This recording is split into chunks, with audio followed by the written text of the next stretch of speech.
Hi guys, I'm Libertman, forced to be alone but free to decide how. Welcome back to today's Neuroscience livestream, the second livestream of the day.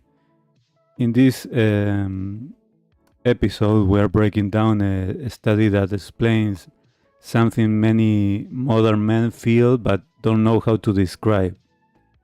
Why long periods of stress, isolation, or emotional overload literally rewire the male brain.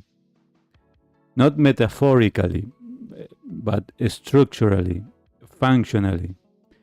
Today we are diving into the evidence, but in simple language, so you can actually use it. Today's research comes from a systematic review published in Neuroscience and Biobehavioral Reviews in 2021, 4 years ago. And the study's title is Brain Structural and Functional Changes in Socially Isolated Humans, a systematic review by the authors Tomova, Andrews, Hanna, and Blakemore. The authors review what happens to the human brain under chronic social isolation, which is one of the most powerful and long-term stressors a man can experience. And remember, isolation is not only about being physically alone. It also happens when you feel unsupported, misunderstood, or emotionally disconnected. So, let me start by reading extract from the from the study by reading the abstract. I will start reading segments of the most important parts, and I will start breaking it down. So let's see.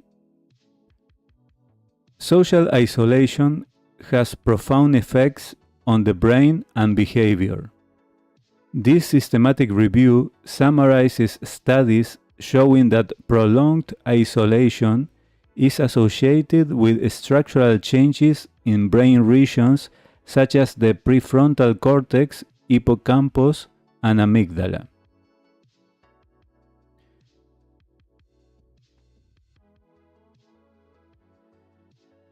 Let me continue reading another part that is important. These changes are linked to altered emotional processing, increased sensitivity to threat, reduced cognitive control, and disruptions in reward-related circuits. And also another important part of the study states, human neuroimaging studies demonstrate that even moderate periods of isolation can lead to increased activity in brain networks associated with craving social interaction, similar to how hunger activates food-seeking circuits. So now let's start with the explanation of this abstract in the most simple language I can convey. So as I was saying, the first key point is that isolation, emotional or physical, changes three major regions in the male brain. The prefrontal cortex, that is that works on the decision making, the discipline and focus. The hippocampus, that is related to memory and emotional regulation, and the amygdala, that is related to threat detection and anxiety. What these authors are saying is that these regions do not just react to stress, but they remodel themselves. And then the second big idea is that the reward system, the part of the brain that gives you motivation, drive, and pleasure, becomes disrupted. That's why men under chronic stress feel less joy, less energy, less motivation, less curiosity, less ability to plan or to take action. And finally, the study talks about something that is fascinating, that humans crave social connection the same way the brain craves food when it's hungry. So this means that isolation triggers a survival alarm.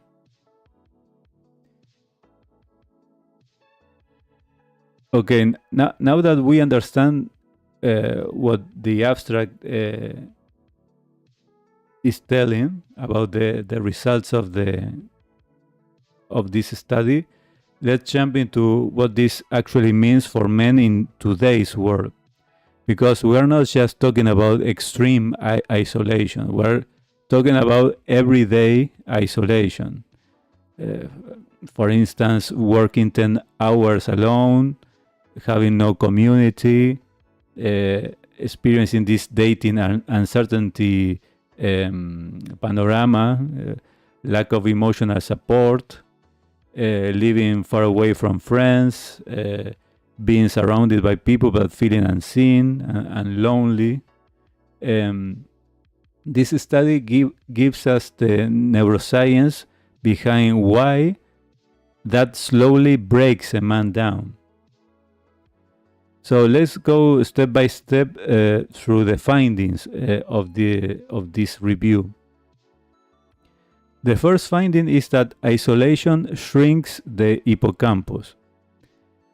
This affects memory, affects emotional balance, and the ability to stay calm under pressure. If you feel more irritable than before, if your patience dropped, if your emotional reactions feel harder to control, this is part of the structural impact the study discusses. Then a second finding is that the amygdala becomes hyperactive. That means that the brain enters permanent threat mode. So you feel alert, tense, defensive, even when nothing is happening. This leads to anxiety, social avoidance, and difficulty trusting people in general. Then we have a third finding, that is that the prefrontal cortex weakens. That affects discipline, planning, clarity, and long-term thinking. You know what you should do, but you cannot execute the actions. Not because you are lazy, because chronic stress disrupts the neural network that supports action. And then a final another finding is that the reward circuits shut down. This is the big one. When the reward system goes quiet, men stop feeling pleasure. So nothing feels exciting, nothing feels worth doing, and so the study shows this is a biological. This is biological, not psychological. And then a final finding is that the social craving circuits activate in the same way as hunger. This is why loneliness physically hurts, because it activates the same circuits as food deprivation when we feel hunger. So now, as we've seen, this isn't just about emotions or mindset. This is a biological reformatting of the male brain. So let's take the next step. Let's look at how these findings affect each of the 4 macro groups in the C4PC model. Because as you will see this clearly, each group reacts to chronic stress and isolation in a completely different way. But before we continue with the C4PC interpretation, if you're enjoying this content, this is a great moment to like the live stream and subscribe to the channel. It helps a lot, more than you think, and it allows me to keep bringing you these studies every day and to consider making more content next month and continue with the channel. So, okay, so as I was saying, this study shows that chronic stress and isolation don't just influence the male brain, but they rebuild it. So going deeper into what this means for each of the 4 macro groups of the C4PC model, we can see that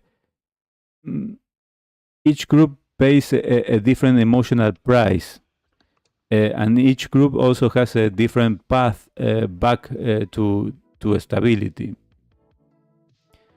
And so let's start with the internal rationals, as usual, who are the introspective thinkers, the high cognition, low externalization of emotion type of men.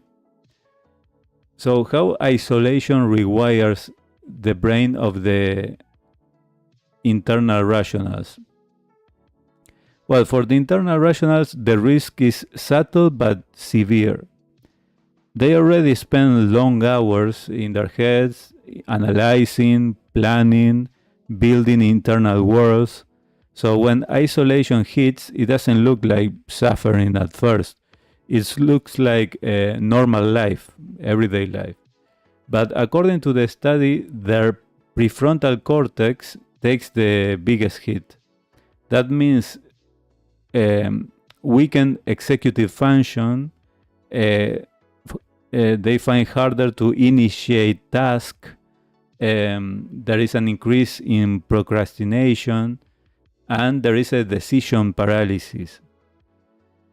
And because the reward system shuts down, their natural curiosity, that is their engine, dims and goes smaller, turns weaker. So what this looks like in real life? They become mentally foggy or detached, overly abstract, and emotionally numb. They don't crash dramatically, but they kind of fade. So what helps them recover from this situation? Well, they need a structured stimulation.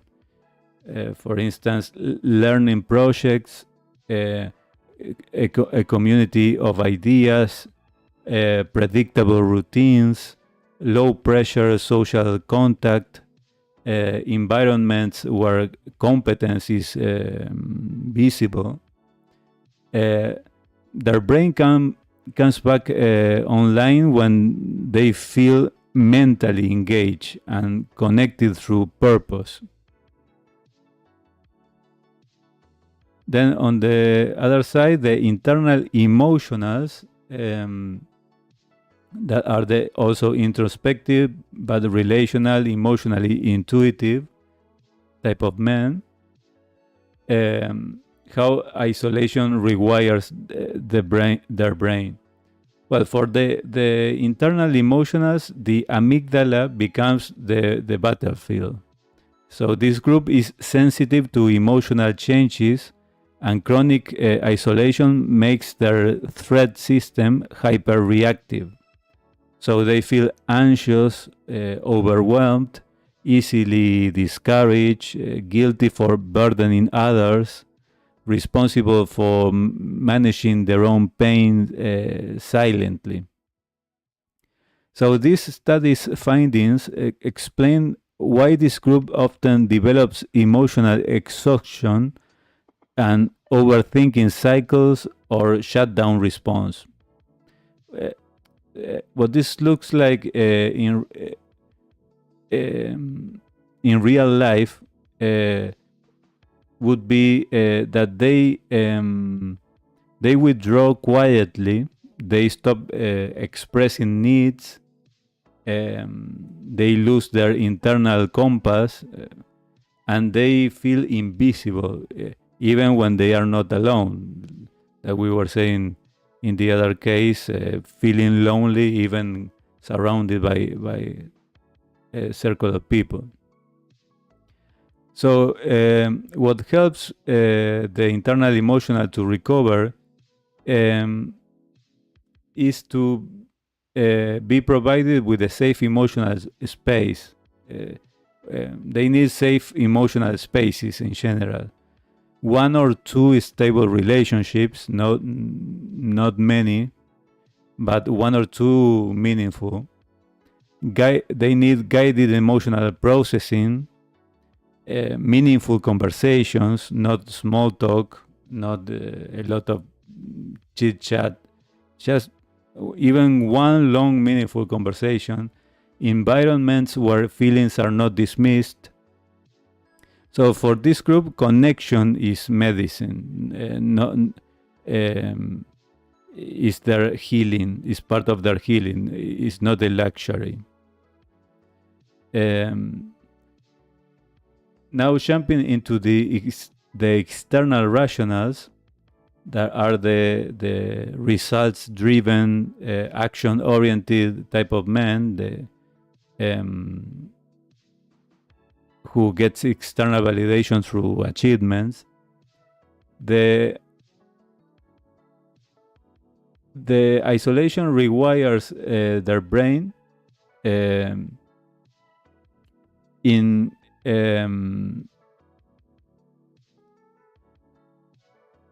for external rationals.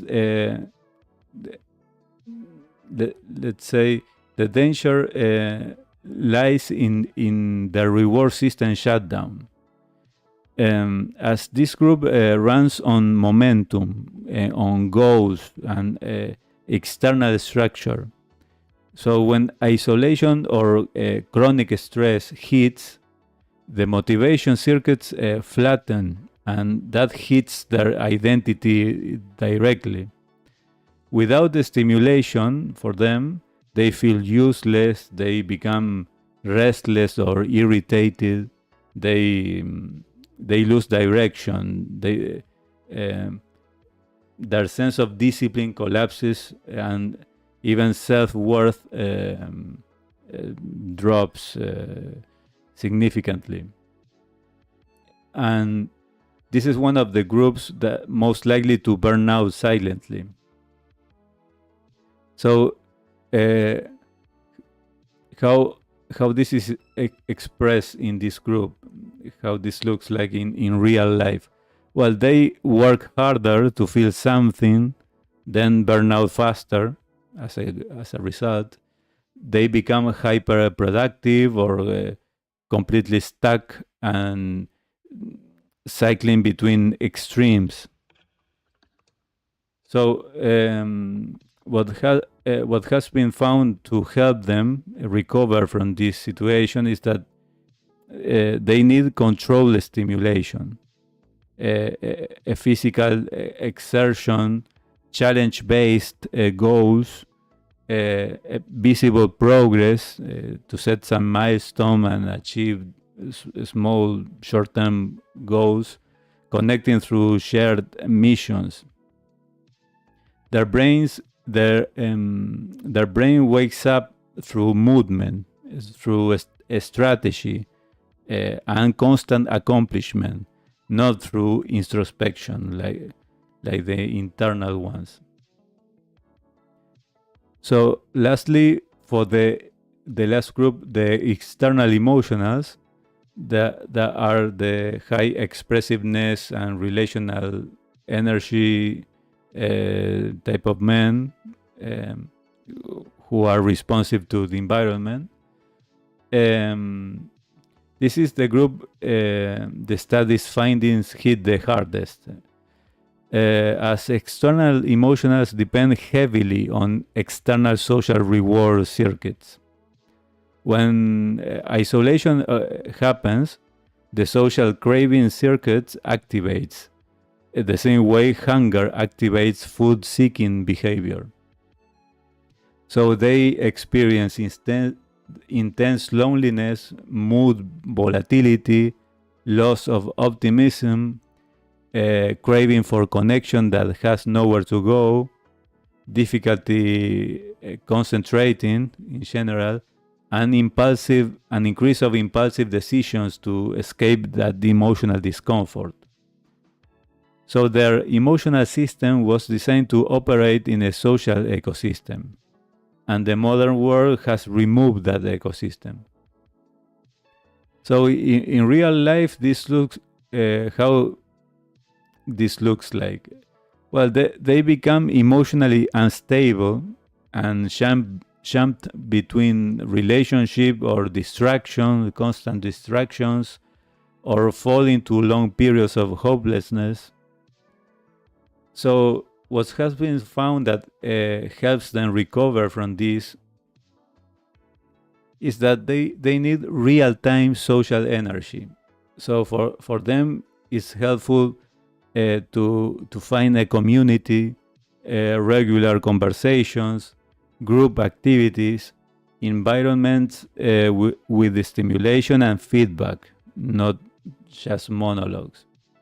For this group, isolation is not neutral. It's corrosive for them.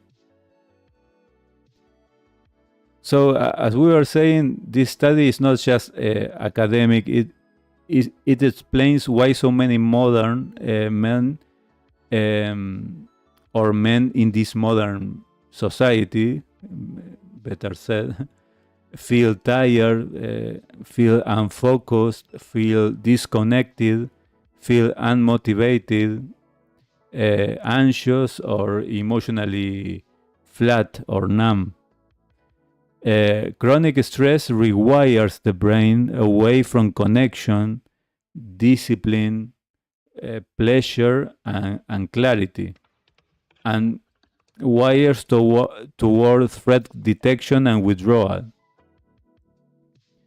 And when you combine that with modern lifestyles, such as remote work, fragmented communities, a decreased intimacy, well, you get a biological pressure cooker. So, what do we take from all this? We can summarize the implications and conclusion of these studies in some key points. First, your brain is not failing you. It is adapting to your environment. So the changes the study describes are survival mechanisms, not personal weaknesses. Then another point is that different types of men require different recovery paths. What heals an external emotional won't heal an internal rational, and vice versa. Then another important point is that the rewiring is reversible. So the same brain that adapted to isolation can adapt back to connection, to purpose, and to stimulation. So I think those are the key takeaways of this study. So if you get up to this point, thank you so much for being here and joining this live stream. If you enjoy this content, this is a great moment to hit the like button, to like the live stream and subscribe to the channel. It helps a lot more than you think, and it allows me to keep bringing you these studies every day and the rest of content of the channel with the organized playlist depending on the topics and that you want to go deeper. You will see that all the content of the channel is organized for the topics that you are more interested in. And so thank you for being here, and see you tomorrow in the next one.